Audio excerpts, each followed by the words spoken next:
Good afternoon and welcome to the Buckley Institute's 14th Annual Conference, celebrating the 50th anniversary of the Woodward Report. My name is Trevor McKay, and I am the president of the William F. Buckley Jr. program at Yale. It is my pleasure to welcome you all to the conference and to our opening lunch event. Before we get started, I'd like to say a few words about the Buckley program and what brings us here today. The William F. Buckley Jr. program is the flagship program of the Buckley Institute, an organization dedicated to promoting intellectual diversity and open political discussion at Yale. We have hosted lectures, dinner seminars, firing line debates, and an annual conference every year since 2011. Our over 700 Buckley student fellows hold a wide range of political beliefs, but they all stand united against the formation of a liberal-only echo chamber on campus. By providing Yale students with a forum to engage meaningfully with serious conservative thought, the Buckley program has become an institution on Yale's campus and a symbol for a more open political atmosphere. Especially at a university where the mission is the cultivation and creation of new knowledge, Buckley Fellows believe that all perspectives must be heard and examined in good faith. You can learn more about the program and how to become a fellow on our website at buckleyinstitute.com. On April 15, 1974, Yale found itself at the center of controversy when students disrupted a scheduled debate featuring Nobel laureate William Shockley. Known for his extremely controversial views on race and genetics, Shockley was set to debate William Rushner, the publisher of National Review, on a topic no less controversial than Shockley himself. Resolved. Society has a moral obligation to diagnose and treat tragic racial IQ inferiority. Pretty controversial. The event quickly descended into chaos. Protesters flooded into the hall, stomping, chanting, and yelling, and despite attempts to restore order, the debate was ultimately unable to proceed. This incident, which made headlines across the country, sparked intense discussions about the limits of free speech on college campuses, and especially at Yale. In response to the uproar, Yale President Kingman Brewster established the Committee on Freedom of Expression at Yale, chaired by the renowned Southern historian C. Van Woodward. The committee's task was to examine Yale's stance on free speech, resulting in what became known as the Woodward Report. The report affirmed Yale's commitment to freedom of expression as fundamental to its mission as a university, stating that, quote, "The primary function of the university is to discover and disseminate knowledge by means of research and teaching. It emphasized the necessity of, quote, unfettered freedom, the right to think the unthinkable, discuss the unmentionable, and challenge the unchallengeable in intellectual pursuits, and warned against the dangers of curtailing free expression." Adopted by Yale's administration and its faculty, the Woodward Report has served as the university's guiding policy on free expression for now 50 years. Its principles continue to influence discussions on academic and free speech in higher education across the country to this day, and it is often cited as a model for other institutions that grapple with similar issues as Yale did in 1974. The significance of this moment and the Woodward Report's 50th anniversary is why I am so excited to welcome members of the committee and an administrator present during its drafting and ultimate creation. In the interest of time, I'm going to provide relatively short introductions so we can dive into the conversation, which I, as I know all of you, are very eager to hear, but I urge you to read more about them in the program when you get a chance. Henry Sam Chauncey Jr. served in multiple major administrative positions at Yale University from the 1950s through 2000. He was a member of the 1957 graduating class, immediately after which he became assistant dean at Yale College. He later became special assistant to Yale President Kingman Brewster and then secretary of the university, during which he played a key role in managing the campus cultural dynamics and politics around race and speech of the 1960s and the 1970s. Walter Rieman served on the 1974 Committee on Freedom of Expression at Yale as an undergraduate student. He was a partner in the litigation department at the law firm of Paul Weiss, Rifkind, Wharton, and Garrison LLP from 1994 to 2022. His practice included work involving aspects of constitutional law that bear on freedom of expression. Stephen Benner, class of 1976, also served on the committee. He heads the Westheimer Institute for Science and Technology, a nonprofit research organization within the Foundation for Applied Molecular Evolution in Florida. He previously served as professor of chemistry at Harvard, the Swiss Federal Institute of Technology, and the University of Florida, and his work has invented the field of paleogenetics, which unfortunately I don't think we're going to be hearing about today, but I have no idea what that is and would be very interested to hear more. Hillel Weinberg, Yale PhD, 1981, in political science and psychology, served on the committee before going to work for members of the House of Representatives and on staff at the House Committee on Foreign Affairs, later becoming its staff director. Among other high-profile Washington roles, he became Assistant Inspector General for Congressional Affairs with the Special Inspector General for Iraq Reconstruction. Kenneth J. Barnes, Law 76, served on the committee and authored the dissent published with the original report. Barnes is a lawyer with decades of experience in all aspects of civil litigation at the trial and the appellate levels. Among many other roles, he has served as director of the Equal Employment and Public Accommodations Division of the New York City Commission on Human Rights and as a trial attorney for the U.S. Department of Justice. So with that, please join me in welcoming all of our guests.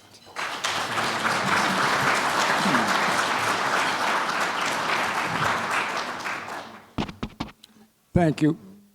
Can you hear? Good. A quick context. I started work at Yale in the 1950s. We were still coming back from the Second World War. The country was united. There was little of the kind of complexity of civilization that we now see anywhere in the world. I do not recall, up until 1974, any university rules or regulations about free speech. And we had a Shockley event in the 50s, and my recollection is that what universities did was to try their best to allow the person to speak, but if it didn't work, it didn't work. So I'll leave it at that. Would any of the other panelists like to comment on sort of the campus context and climate surrounding the Woodward report? Well, I'll add one more thing. Van Woodward was recruited to Yale by Professor George Pearson. At the time, Pearson was mandated to make it the best history department in the United States. And when George told me that he had recruited this Southern gentleman, I said, "What's he like?" And he said, "He is a kind, decent man, he is brilliant, and he has a spine of steel."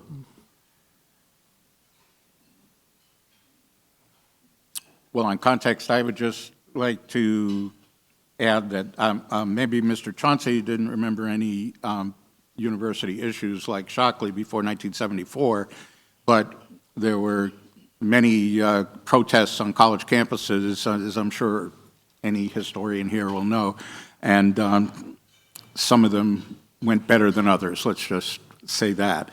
As for the context around the Shockley event, it has not been said that Shockley was originally invited to speak at Yale in a debate by the Yale Political Union, and the subject of the debate being so offensive, namely that we assume that black people are inferior, and the debate is about where Shockley took the liberal side, should the government intervene and encourage sterilization of these inferior beings, or Rusher took the conservative side and said, no, the government should keep hands off and just let the free marketplace, Darwinian withering away of these inferior beings.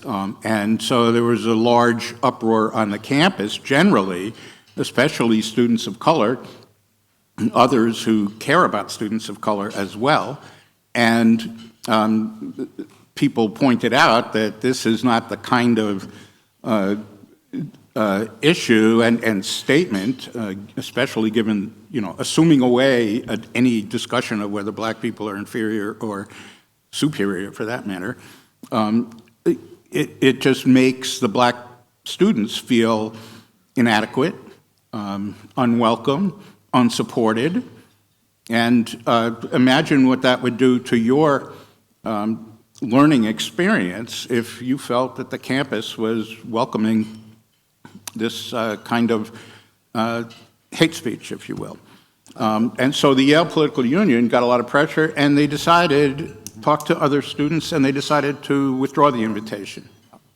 Mr. Chauncey, were you there? Let me just, I wasn't sure how we were restricting time. Let me just quickly tell you the events I remember from the time I came to Yale.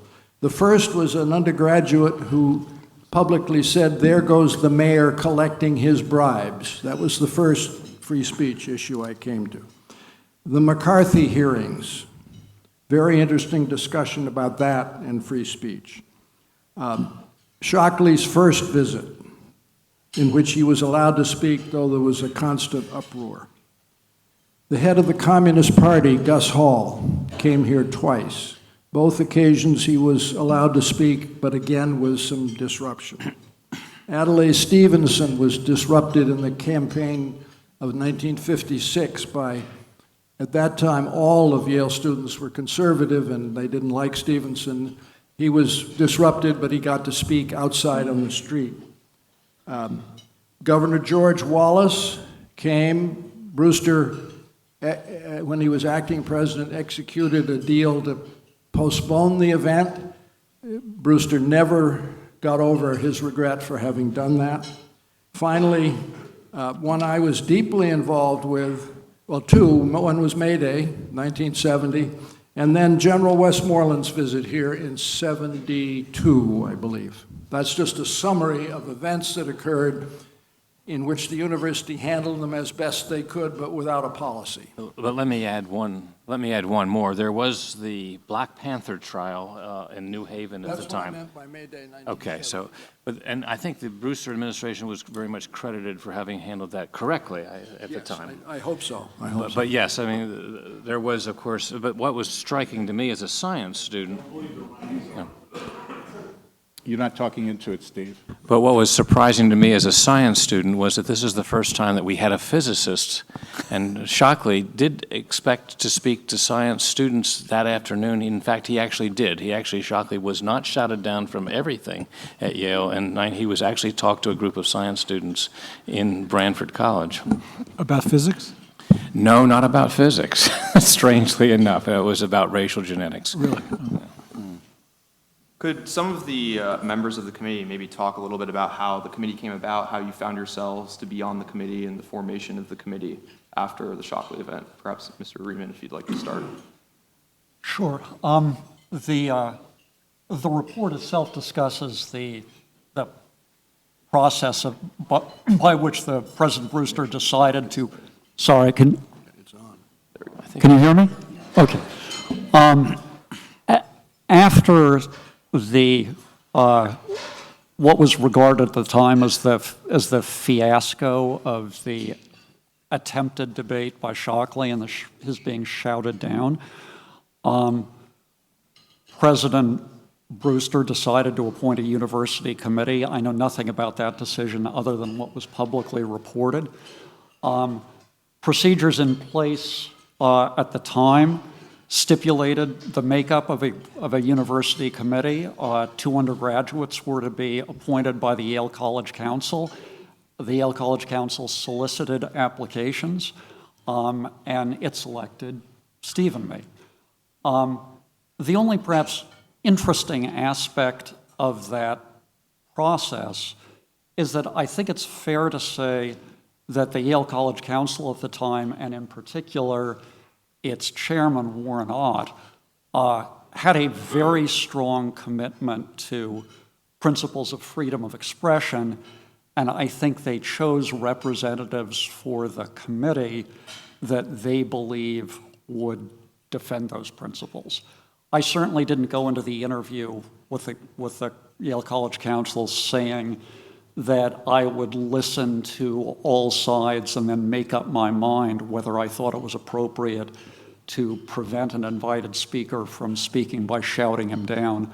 I had a view about that, and the Yale College Council knew that I had a view about it. Yeah, that's exactly right. Mr. Weinberg, what was your experience in getting put on the committee? It was a long time ago. Can I be heard? Still not? Okay. Yeah, it was a long time ago. So, and I'm kind of had to reconstruct it. But in the political science department, we had Robert Dahl on the committee, and I think I knew I wanted to have an opportunity to be exposed to him and hear him. So that was, I'm sure that was most of why I wanted to do it. I had come from Buffalo, where we had very significant, severe student demonstrations, riots, which I note that I covered as a journalist. I didn't participate one way or the other. I watched them. So I thought this would be a good follow-up. And also, I had a graduate affiliateship at Silliman College, and Master Clark was going to be involved, and I thought it was a good thing. So there I was. I would just say one word about Kingman Brewster. He appointed the committee not only because of the Shockley event, but he was deeply upset by his bad decision to try to prevent George Wallace from speaking. And that stuck with him right through. It actually cost him the job. He was not the first choice. And someone else was offered the job. But he knew he had made a mistake under pressure. And so the appointment of this committee was an idea that he had of having committees within the university with students and faculty and alumni and others to solve interesting problems. And he appointed other committees to do similar issues later on. And Mr. Barnes, what was your experience in being put on the committee and sort of your view on the foundation of the committee? Well, at the risk of taking too much time, I'll just say that the Graduate Professional Student Senate appointed 2 representatives to represent them, and I and another gentleman were the ones that were named. When you were doing all of the participants on the committee, when you were sort of going through the work of drafting the Woodward report and talking about the Woodward report, I thought you said you were. did you have a sort of sense of urgency? I guess I'm curious to hear sort of your sentiments as you were doing the work of the committee. Did you feel like you were doing something that, 50 years later, you would be back here talking about it? Yes. Yes. Could you elaborate a little bit about that?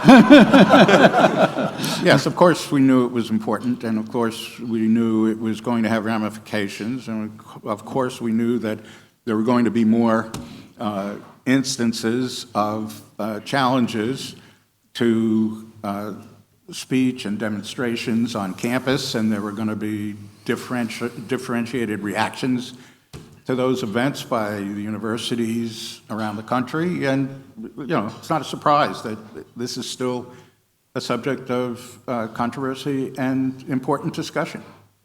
Right, and it's not the first time that I have been on a panel in the last 10 years, and perhaps that's also true of my colleagues, discussing this. Did you feel as if you were crafting something new in the Woodward report, or were you drawing sort of on any sort of existing practices of the university? Well, there's a record here, and I know Walter and I both have kept all of the documents, including some with Sam's signature on them, and the answer was, there were 3 parts of this report, right? There was a report discussing principles, there was a part of the report on the history, and there was a part of the report on recommendations for policy, and I was actually, everybody else wanted to be on the philosophy or the recommendations part. I was the only one willing to do the history, so I got to write, as a molecular biophysics and biochemistry student, a history chapter with C. Van Woodward, which did not strike me as appropriate at the time, but I did appreciate it. But the answer is, yeah, we knew what was going on. We did request all sorts of data from other people, other universities. There are documents that were produced by other colleges and universities around the country which went into this, and the various branches at Yale were also consulted for their policies, and then there was public commentary invited and received. Was it daunting in any way to be students trying to sort of craft this policy alongside faculty members with the eyes of the university on you, or did it just seem like something that was supposed to happen in a normal process? I felt like it was something that was supposed to happen in a normal process, a give and take among people who were colleagues at the same, in the same community of human beings and scholars. Of course, I was older than some of the others because I had been in grad school for 3 years before I was appointed, and probably if I was a junior in college, I might have been more daunted speaking at this, with well-known professors. But I'll also say, in terms of this being the previous question about whether this was seen as something new, I think I saw our mission as different from what some of the other folks were saying. It sounds like the undergraduate council that was appointed, the undergraduate council appointed members of the committee on the basis that, you know, we know where we stand on freedom of expression issues and go write something that stands up for that. And my understanding of what it was is stated in the mission that the committee was given, which is to inquire into the state of freedom of expression at Yale and to articulate or come up with policies that deal with the state. So I expected there to be more discussion, more consideration, more just caring about alternative factors other than freedom of expression that might come into play in making decisions about what happens on a college campus. And in that case, it was, you know, compared to the speech compared to how black students felt being part of this community, but being told they were not qualified for this community, basically, on a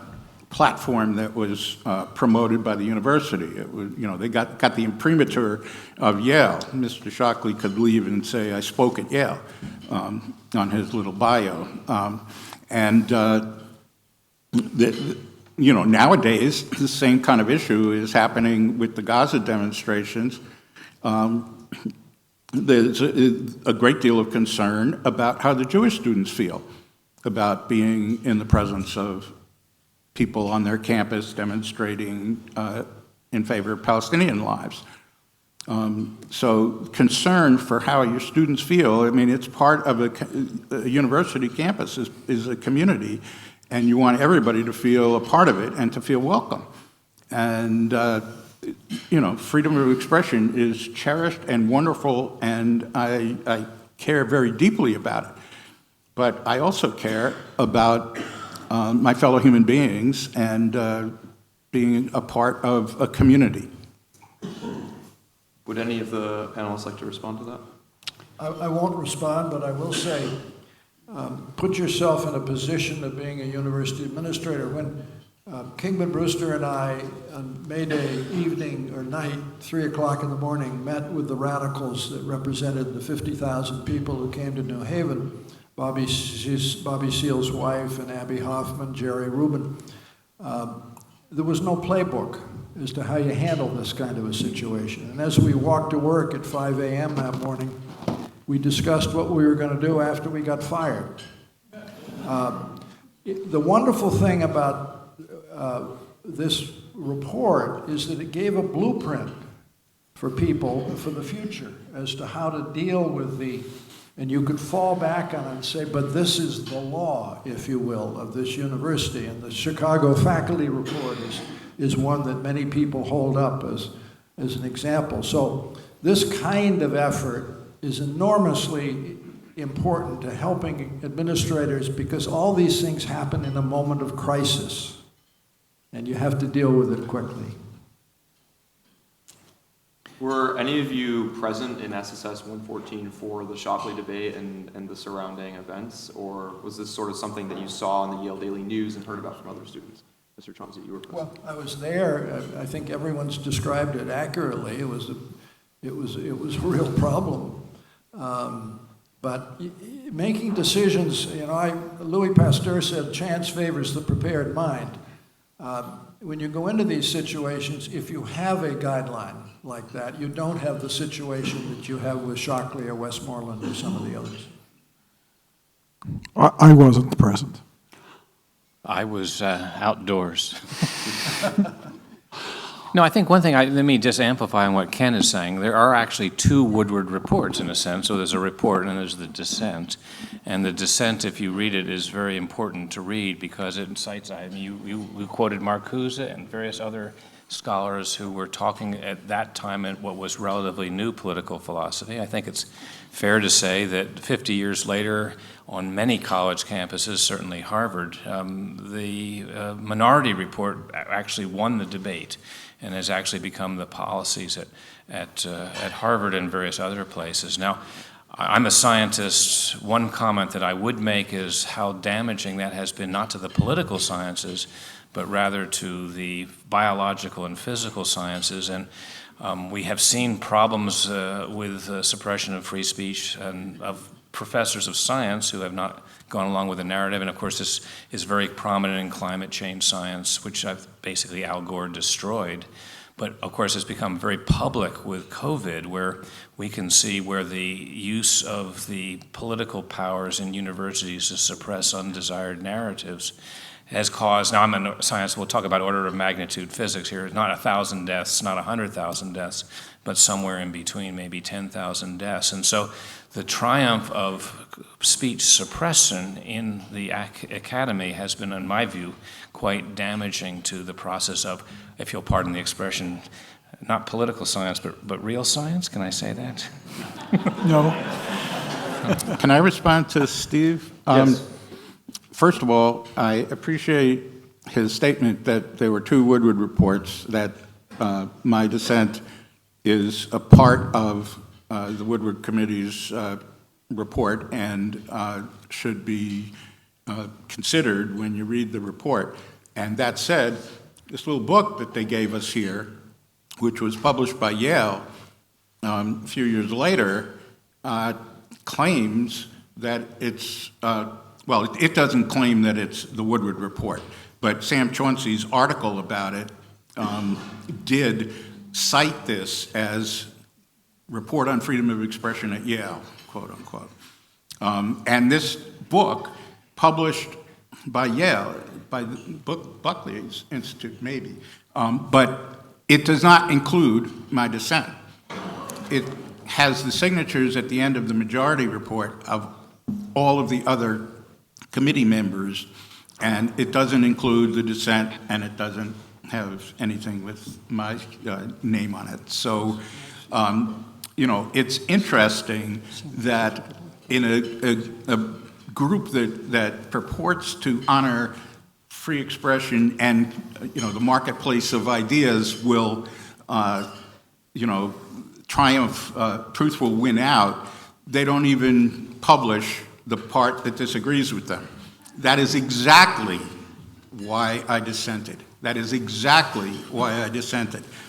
You know, Sam said that the Woodward report laid down the law so administrators will know what to do when these situations arise in a crisis. And I was thinking as he said that, well, most laws are made by people considering all sides of an issue, taking into account all the factors. Laws aren't made, or should not be made anyway, by making up our minds in advance that this is what the law is going to say, and then let's deliberate, quote unquote, and you know, write what we believed on the day we started. So I'll leave it at that. But if I remember correctly, Ken, 50 years ago, you told me that you got appointed to the committee because the people appointing you deliberately wanted to have your opinion in the panel, and they had considered somebody who would defend one side and someone to defend the other, and wanted both represented. Oh, no, Is no, that true? No. That's not true. As I said a few minutes ago, I went into the committee, starting the committee meetings, thinking we were actually going to deliberate and consider all of the factors. I didn't think, you know, that the committee was going to have one point of view and not consider anything else, and they needed the great me to, you know, apprise them of the alternative factors that should be balanced or considered. I didn't go in with that at all, and indeed, I wasn't planning to write a dissent. Dare I say that the last day of the committee meetings when we were about to break up, it was just before, the Friday before Christmas vacation, I think, and Harry Wellington, who happened to be the dean of the law school that I was attending, walks by. I'm still sitting in my seat, and he walks by, he puts his hand on my shoulder, and he says, "Now, Ken, you're not going to write a dissent from this, are you?" And But there was also a I problem. thought, well, I wasn't planning to, but But there was also a comment, which maybe you can clarify, that I believe at some point during the proceedings, the proceedings were leaked to the public? Do you remember that event? I do. I'm a little reluctant to relitigate that now, but that is, it is the case that, yes, it is the case that there were some leaks about internal committee deliberations. I'm sorry, what are you saying? Leaks of what? Information on internal committee deliberations. That's what Steve was referring to. Afterwards. Afterwards. I'm curious what the committee did during the course of its deliberations to not simply sort of internally deliberate, but to seek the input of the Yale community, other faculty members, other students, maybe student groups who fell more in line with Mr. Barnes with your position, if there was any opportunity for students to speak to the committee or sort of present a case one way or another in front of committee members. Students submitted, some students submitted written documentation, either their own analysis or copies of articles. And was sort of the sentiment of the student body sort in aligned with what the report ultimately concluded? How was the report received by the student body after it was published? I can assure you there is no consensus among undergraduates in any institution. There was no consensus.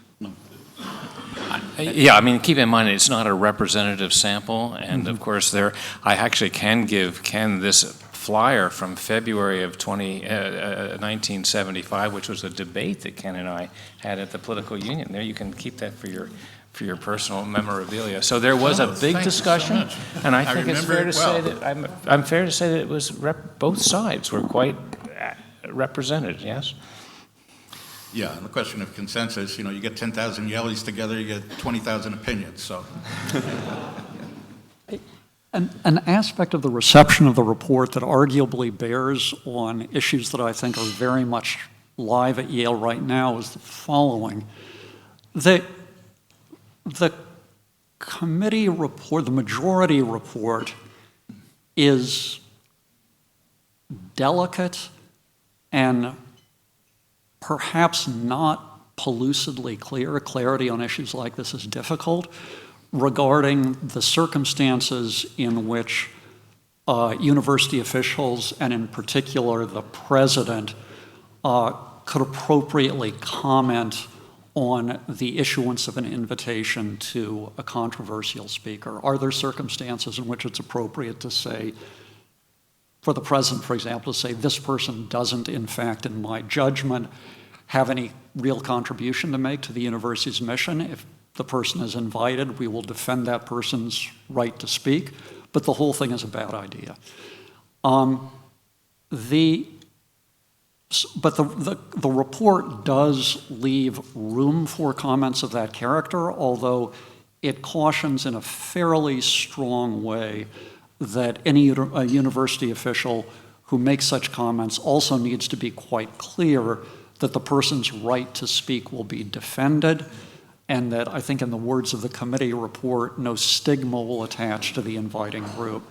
President Brewster, after the report was issued, said that he thought, on reflection, that the president should be even more circumspect than the report suggested.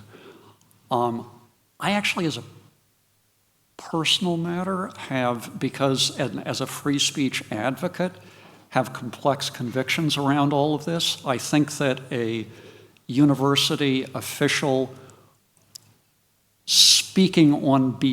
purporting to speak on behalf of the university should indeed be very circumspect, but I also think that university officials have their own free speech rights, and it is, in my view, an anti-speech position to say, for example, to the dean of the Yale Law School that that person does not enjoy the freedom that other tenured professors do to comment on issues in the law in that person's capacity as a professor, not on behalf of the law school, because of the office held.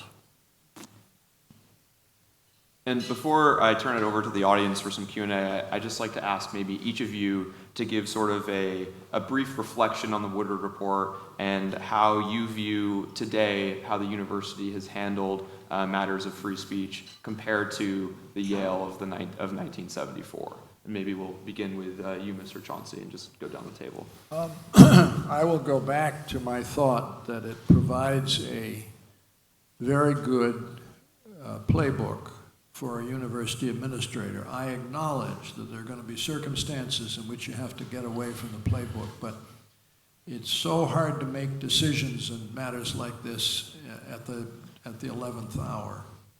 I would also say that I think universities are really struggling with this whole issue. And they're not doing all that well, and I think Yale's one of them. But I think you have to, that is to me a symptom, and it is a symptom of a problem.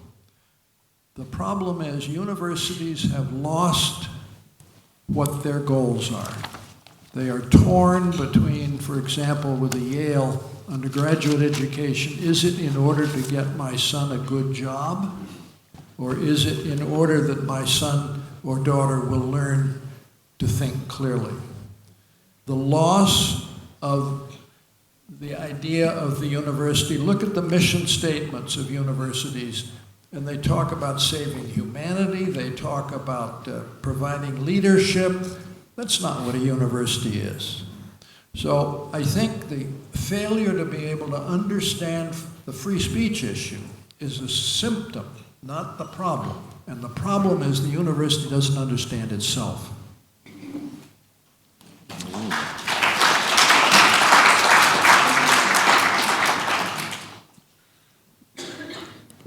I'll be very brief.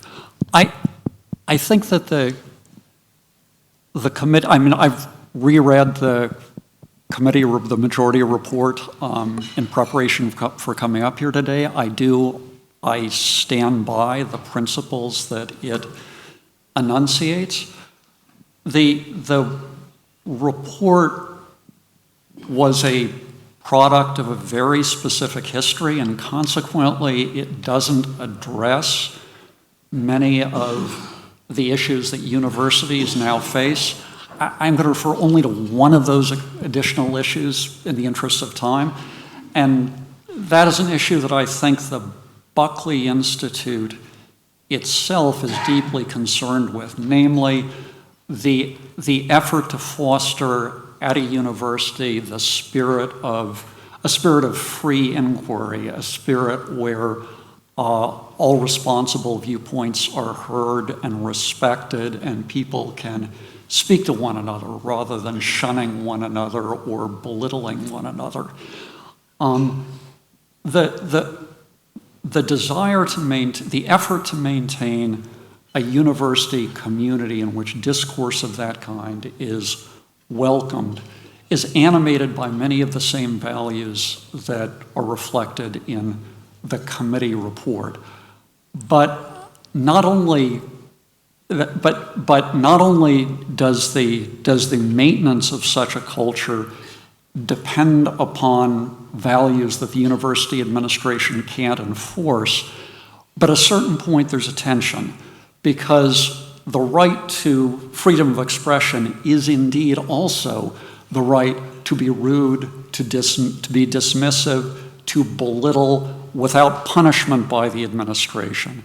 So that's sort of my reflection on how the report stands up. I think I continue to think that it stands up well, but it can only go so far in addressing the problems around freedom of expression that exist within the university community. Right. I mean, we like to say that science is the only word where you can make a negative by adding the word "the" to it. So science and the science are opposites, right? And what we teach our students very much is that they're supposed to be able to establish internally a dialectic where they adopt a position, they recognize which scientific hypothesis that they like, because perhaps it confirms their goals in science or professional career. But in general, scientists are people, so we do prefer things. But our job as training scientists is then take our students and make sure they're able to take the dialectic, to assume the exact opposite and argue it equally well. And science works best when I, as a scientist, value and credit data that disagree with me much more than data that agree with me.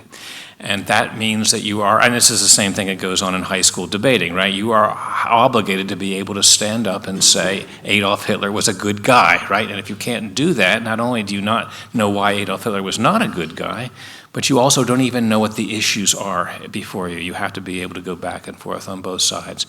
What we see in science right now is loss of that, and you saw it in climate. You see it, of course, Roland Fryer at Harvard is very well-known cases where this is well-known. Obviously, we also very much saw it in COVID. And I think the damage has not just been on people dying or people getting sick or people not getting good education appropriate for their conditions, but what we see is an undermining in society of people's respect for science. And I think that's the biggest damage that we have actually out of COVID. I think that's the scientific, the public response, the public policy response to COVID. The biggest damage has been to the public view of the credibility of scientists. So scientists are supposed to give our best good faith assessment of reality and let the political chips fall where they may. That's our job. But we don't do it, we can't do it any longer, and part of it has begun because of the undermining or erosion of this idea that yes, you are actually allowed to advocate killing Jews, or you are allowed to advocate doing things that would make your colleagues uncomfortable. Now, on the bright side of this, the University of Chicago, and Robert Zimmer, who's a mathematician, by the way, did come up with the Chicago Statements, which basically said you came to college, University of Chicago, to be insulted. If you don't like it, go someplace else.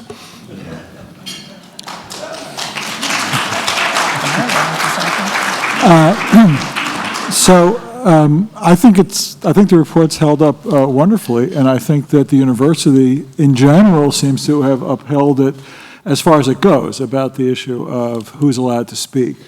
I think that there have been pretty well-documented problems about overdoing responses or protecting people against a hostile educational environment that cross over, I think, into assaults on free expression or free thought that seem regrettable. I don't know all the facts, but those incidents I've read about, and for example, we'll hear from Christakis this afternoon. That hurt me. It hurt me a lot sitting home and watching what I saw. So students, I'm not sure they've absorbed everything here, but I recognize that the university continues to push and emphasize this, at least in the official statements, and I hope through the whole program. And thank you all for listening. Well, I want to thank the Buckley Institute first for having this, for hosting this discussion and keeping the issues that were raised by the Woodward Committee still in our consciousness. Actually, one thing that I would appreciate even more if the Buckley Society were to republish this book and actually have the dissent be part of what you publish so that people can know the whole truth and not just partly erased truth. The Woodward report with the dissent is certainly relevant today and needs to be considered, all of these factors. And I think it's important to think about all the different perspectives on it. Speech, the marketplace, free marketplace of ideas concept certainly buttresses total freedom of expression in discussions or research or academic kinds of things where real issues are being discussed and And hopefully nobody's truth is the only truth. New perspectives come to light and the science changes. I mean, heck, Darwin was new, wasn't he? But there's also kinds of speech that are different. There's performative, well, I mean, there's protests. Protests aren't necessarily looking to find the truth among all the various factors. Their protests are a place where people stand up and say, this is what I think. And if you want to hear why I think this, I'll tell you about it. But they're not, a protest demonstration is a very important part of freedom of expression, but it is not governed by the free marketplace of ideas. The truth is not reached by having a demonstration on one side of an issue here and a demonstration on another side of the issue over there, and somehow truth gets found. There's also performative speech. I mean, there is an argument that Shockley's invitation to Yale in 1974 was kind of performative. Originally, the political union spoke to the rest of the campus and Kingman Brewster and came to the conclusion that they should cancel the debate, so-called debate, in respect for the portion of the student body who were going to feel a hostile environment by it, or feel unsafe like the Jews feel on campuses in the Gaza debates.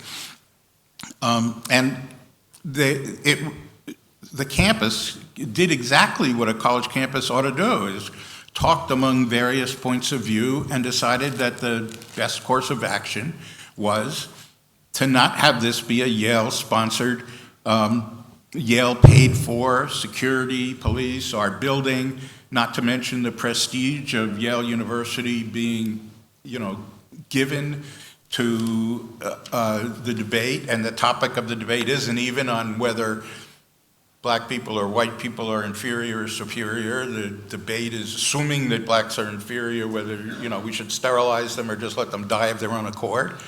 I mean, what truth is that expanding? It's either performative or a poke in the eye. I think it was a poke in the eye, frankly.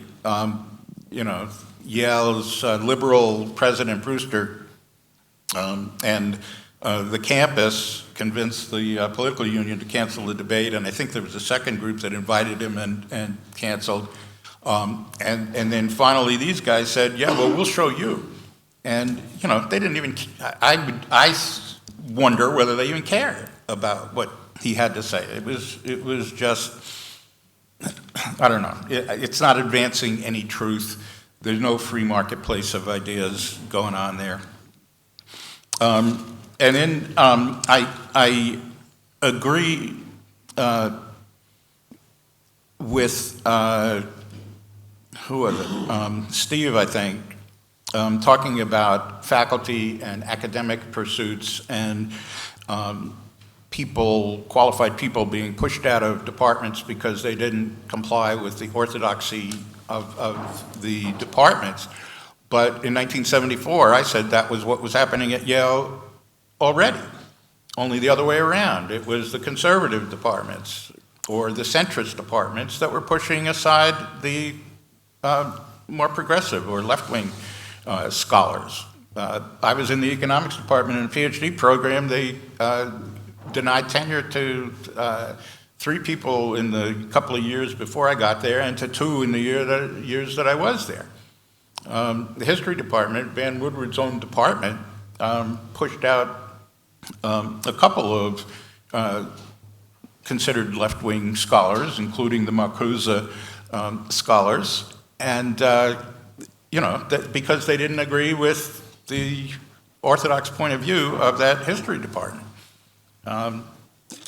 Right now, Harvard professors have been denied access to Widener Library because they staged a study-in to protest the Gaza war, and the professors went into Widener because the student protesters had done a study in shortly before that, and the students were told they couldn't access the library. So the professors went in support of their students, engaged in a so-called study-in, and now the professors are denied access to Widener. That's not, advancing truth or a free marketplace of ideas to, that's protest, that's displays of power. That's like a union strike or something. Barnard is undergoing huge problems now, if you take a look at what the new president is doing. And then there are colleges, I think it was Steve, was talking about how the conservative ideas in the sciences are being pushed out by the supposedly woke ideas, but at Hillsdale College, it's all conservative ideas. At New College in Florida, used to have liberal professors, and the legislature took over New College and is transforming it to look like Hillsdale. They talk about departments of study.